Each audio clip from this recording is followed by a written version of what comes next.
nombre para siempre. Leemos la palabra del Señor en el libro de Génesis, aleluya, en el capítulo 2, lo vamos a leer ahí, en el nombre poderoso de Jesucristo. Y platiquemos, hermano, de la palabra del Señor acá en este lugar. Fíjense ustedes de que miraba incluso de personajes grandes, hermanos, científicos, aleluya, personajes con ciencias del mundo, universitarios, que incluso les dan privilegios, hermano, para que asienten ellos, oiga usted, bases para que el mundo lo sepa. Y a mí me llama la atención eso, hermano, porque cuando se habla de cosas, hermano, profundas que van concerniente a lo que está escrito en la Biblia, yo digo, qué valor de poder decir algo sin bases o rechazar aquello maravilloso que Dios dejó escrito como mapa para que nosotros podamos regresar a la patria celestial. Fíjense ustedes que les contaba esto porque acerca del huerto del Edén platicaban personajes, hermano, pero de jerarquías bien grandes en el mundo, de universidades, hermano, de la arqueología, de ciencia, de conocedores del mundo. Fíjese usted que entonces oiga eso, por favor, porque tremendo eso, porque le digo que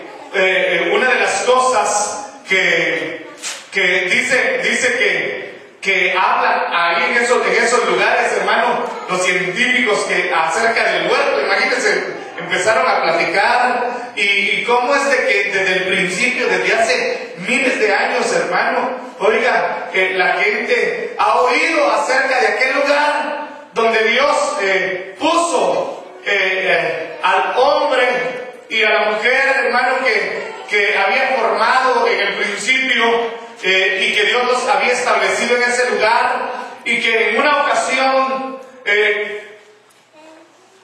los expulsan de ahí, de ese lugar, y entonces al ser expulsados, dice la Escritura, porque la historia no, la Escritura dice que los expulsan. Cuando mira usted ahí en el capítulo 3 y en el verso 24, dice que ese huerto que Dios lo había hecho para Adán y para Eva y para su descendencia, oiga usted, lo había formado en un lugar, lo había establecido en un lugar, lo pone ahí en ese lugar para que, hermano, viva ahí esa descendencia que había formado. Pero fíjense ustedes que vienen estos señores estudiosos del mundo y platican de que quieren buscarlo. Y incluso me llamaba la atención porque incluso ponen a personajes como Cristóbal Colón, que dice que él también, una de sus metas fue buscar los lugares donde había sido establecido aquel huerto. Y entonces que salió, y entonces incluso fíjense que dicen los historiadores de todos los lugares que llegó, había lugares maravillosos, hermano, como por ejemplo Venezuela. Venezuela, según los que han ido a esos lugares, dicen de que ahí hay un lugar, hermano, de una vegetación tan bella, tan preciosa, que no se mira en ningún lugar del mundo, y que hay clima ahí en ese lugar que es tan preciosísimo, y frutos desconocidos. Y entonces fíjese usted de que aquel hombre señaló de que probablemente el huerto era ahí. Fíjese que cuando usted mira, hermano, hasta cantantes decían de que Dios como que había pensado en aquel huerto del Edén, en partes de aquí de América.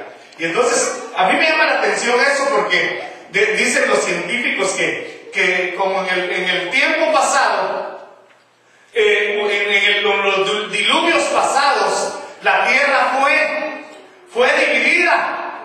Eso es lo que dicen ellos, ¿verdad? Que probablemente se movieron las tierras, que probablemente pues tal vez si sea uno de esos lugares donde se haya establecido aquel lugar. Y entonces otros dicen, bueno, eso es lo que pasa, dicen otros, vean, que son más estudiosos y lo asimilan con las escrituras. Dicen, lo que pasa de que, dicen ese otro grupo, por lo que le estoy diciendo, que uno dice, no, bueno, pues es ahí en ese lugar. Otros dicen, no, es que también hay que pensar que como se dividieron, el otro grupo, las tierras, el otro grupo dice, no, dice, es que lo que pasa de que también debemos de analizar como dice las escrituras, porque en las escrituras cuando usted lo ve, el establecimiento de ese huerto, dice, miren, dice, ponen un río que se divide en 4, ahí en el capítulo 2, desde el verso 8 en adelante, usted puede leer eso. Hay un río que se divide en 4, de ahí, ¿verdad? Y entonces empiezan a dar los nombres de esos ríos. Pero, dice, pero la escritura, dicen esos personajes, uno no puede confiar porque se contradice. Dicen ellos, ¿verdad? Ese grupo, no nosotros, los cristianos y la escritura. Entonces se contradice, porque por ejemplo, dice, ¿verdad? Cuando nosotros vamos ya vía satélite, podemos ver toda la tierra. Y en realidad, dice, usted mira de que hay 4 ríos, ahí los establece la Biblia.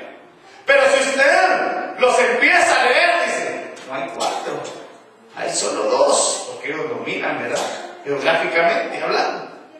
Y entonces está ¿cómo se llama ese río? El Tigris ¿cómo? El Éufrates. Bueno, hay 2 nada más con los nombres todavía. Y entonces, solo 2, y en el principio dice que había 4. Además dice, miren, la Biblia dice, se contradice, porque miren ustedes, por ejemplo, cuando se habla acerca del huerto, dice, ¿verdad? Usted mira de que en el verso 7 dice que, del capítulo 2, dice que Dios tomó de la tierra, del barro, tomó un poquito ahí y formó un hombre. Dice, ¿verdad? No nosotros, pero están leyendo la Biblia.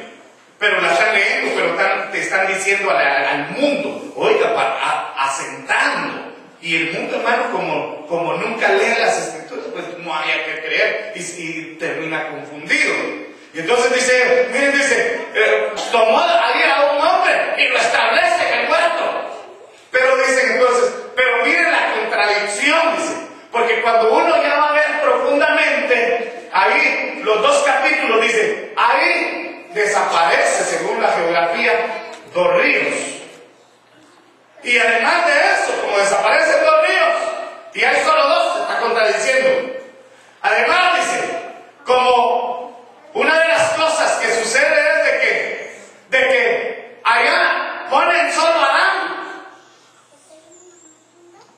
mientras que en el capítulo 1 dice, la contradicción es de que crearon a los 2 al mismo tiempo y les dijeron que señorearan y que se establecieran en la tierra. Y entonces dice, ¿se dan cuenta? Entonces hay contradicción. No es verdad, entonces, dicen ellos. Por eso lo estoy diciendo claro. No nosotros, los cristianos. Hay contradicción y no podemos creer en algo que se contradice. Dicen ellos, ¿verdad? Pero entonces, y aunque son científicos y grandes estudiosos en el mundo, no tienen la revelación que Dios le da al cristiano. Porque en primer lugar, nosotros creemos, según la revelación de las Escrituras, de que en el capítulo 1 no está hablando acerca de Adán y Eva, sino que está hablando acerca de una creación similar a los humanos. Podrían